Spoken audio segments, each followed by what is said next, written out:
Waktu itu gue ada bahas soal seseru apakah F1 2020 ketika awal-awal F1 balapan di era pandemi.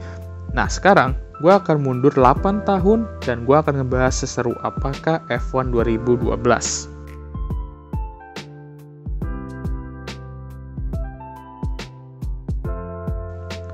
Jadi F1 2012 adalah musim terakhir di mana F1 memiliki 12 tim. Jadi ada total 24 pembalap di musim itu. Nah, mumpung kita lagi bahas soal pembalap, mari kita mulai dari situ dulu. 2012 terdapat 6 pembalap yang merupakan seorang juara dunia, yaitu Sebastian Vettel, Lewis Hamilton, Fernando Alonso, Jenson Button, Michael Schumacher, dan Kimi Raikkonen yang kembali ke F1 bersama Lotus. Terdapat pembalap yang kenceng dan solid juga seperti Mark Webber, Felipe Massa, Nico Rosberg, Romain Grosjean, Sergio Perez, Nico Hülkenberg, Pastor Maldonado, dan Bruno Senna yang bawa nama Senna di F1. Kita ke kalender sekarang. Terdapat 20 balapan saat itu. Ya cukup banyak sih, tapi ya oke lah. Setidaknya masih genap 20 balapan. Nah musim ini terkenal ketika terdapat 7 pemenang berbeda dari 7 balapan pertama. Jenson Button di Australia, Fernando Alonso di Malaysia, Nico Rosberg di Cina, Sebastian Vettel di Bahrain, Pastor Maldonado di Spanyol, Mark Webber di Monaco, dan Lewis Hamilton di Kanada. Edan gak tahu persaingannya. Dan Fernando Alonso lah yang berhasil menjadi 2 kali pemenang pertama di 2012 ketika ia menang di Valencia dengan heroic drive-nya dari posisi ke-11. Nah, mungkin kalian penasaran, Bang, siapa yang punya mobil tercepat di musim itu? Apakah seketat itu persaingannya? Well, McLaren sebenarnya punya mobil terkenceng sih kalau menurut gue di awal-awal 2012. Terbukti di quali pace mereka. Tapi mereka itu inkonsisten banget, terutama saat race ya. Baik itu reliability atau masalah pit stop, jadi terlalu inkonsisten mereka. Red Bull juga kewalahan di awal-awal dan walaupun ada saatnya mereka kenceng, ada aja bad luck-nya. Kayak Sebastian Vettel di Valencia, lagi enak-enak mimpin, lost power. Yang konsisten di pada musim pertama tuh ialah Fernando Alonso dan ini yang menarik, karena mobil Ferrari di 2012 itu bapuk banget dan terbukti dari Felipe Massa yang benar-benar struggling untuk dapat poin doang. Tapi Fernando benar-benar ngederek mobil dan konsisten tentunya. Nggak selalu menang, tapi konsisten berada di top 4 sementara lah. Yang lain kadang di atas, kadang terjun ke bawah.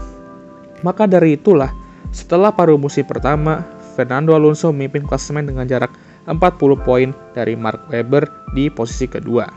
Namun, Ferrari saat itu hanya berada di posisi 4 di konstruktor, karena 80% poin mereka tuh dari Fernando semua, dan Felipe Massa masih struggling banget gitu. Nah, datanglah paruh musim kedua. Saatnya Ferrari improve dan lebih konsisten lagi dari paruh pertama.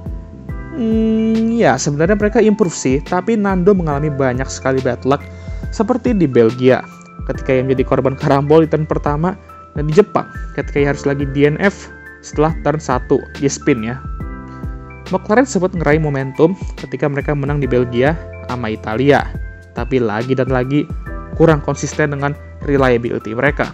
Namun yang menarik perhatian ialah Sebastian Vettel dan Red Bull yang telah bangun ya setelah paruh musim pertama dengan memenangkan 4 balapan berturut-turut di leg Asia, Singapura, Jepang, Korea, dan India. Dengan inilah Sebastian Vettel berhasil menggusur Fernando Alonso dari pimpinan klasemen. Lalu disusul oleh damage limitation drive-nya di Abu Dhabi ketika ia start dari pit lane dan finish di posisi ketiga, 1 posisi di bawah Fernando Alonso. Lalu datanglah Brazil, balapan terakhir dan hanya 2 pembalap yang bisa meraih gelar saat itu. Sebastian Vettel dan Fernando Alonso akan duel habis-habisan untuk meraih gelar ketiga mereka karena mereka saat itu masih sama-sama 2 kali juara dunia, dan title fight ini kalau menurut gue merupakan salah satu title fight terepik dalam sejarah F1. Gue pernah bahas balapannya, silakan search sendiri ya di channel gue, di video-video lama gue. Dari Seb yang kena senggol di awal-awal balapan, Fernando naik ke posisi 3, yang dimana dia akan juara jika Seb nggak dapat poin dengan cara double overtake ke Felipe Massa dan Mark Webber yang bener-bener salah satu overtake terbaik menurut gue ya. Seb dengan mobil rusak, tapi mampu perlahan comeback untuk ke atas. Hujan datang, radio Seb rusak dan bikin strategi dia amburadul. Nando yang hampir crash, dan belum lagi drama yang tidak melibatkan keduanya, tapi berpengaruh untuk harapan gelar mereka. Pada akhirnya Sebastian Vettel lah yang berhasil meraih gelar ketiganya. Tetapi kita juga patut apresiasi Fernando Alonso karena dia bisa ngederek mobil itu yang sama sekali nggak pantas untuk juara sebenarnya. Tapi dia pada akhirnya masih memiliki harapan untuk juara dan merupakan salah satu pembalap yang konsisten di musim itu. Musim 2012 ini dapat gue katakan musim terbaik dalam sejarah F1 sih. No debat. Jadi gue akan berikan rating 100 dari 10.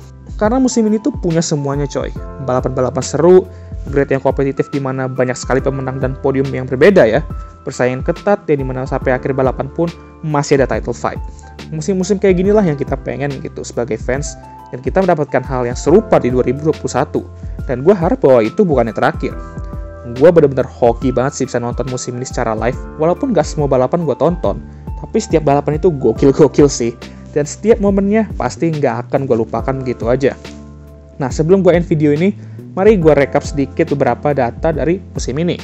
Musim 2012 memiliki 8 pemenang berbeda, 13 pembalap berbeda yang meraih podium, dan 7 pole sitter berbeda. Oh ya, ini juga merupakan musim terakhir sang legenda Michael Schumacher di F1. Kali ini benar-benar udah pensiun ya. Benar-benar dah, banyak sekali momen-momen yang tidak mungkin untuk dilupakan lah di 2012. Dan jika kalian sedang ingin rewatch suatu musim F1, gue rekomen kalian untuk nonton musim F1 2012. Sekian dari video ini, dan jangan lupa juga untuk like, subscribe, dan share video ini. Dan jangan lupa juga untuk nyalakan lonceng notifikasi agar kalian semua tahu ketika gue ngupload video baru. Dan I'll see you guys next time. Goodbye.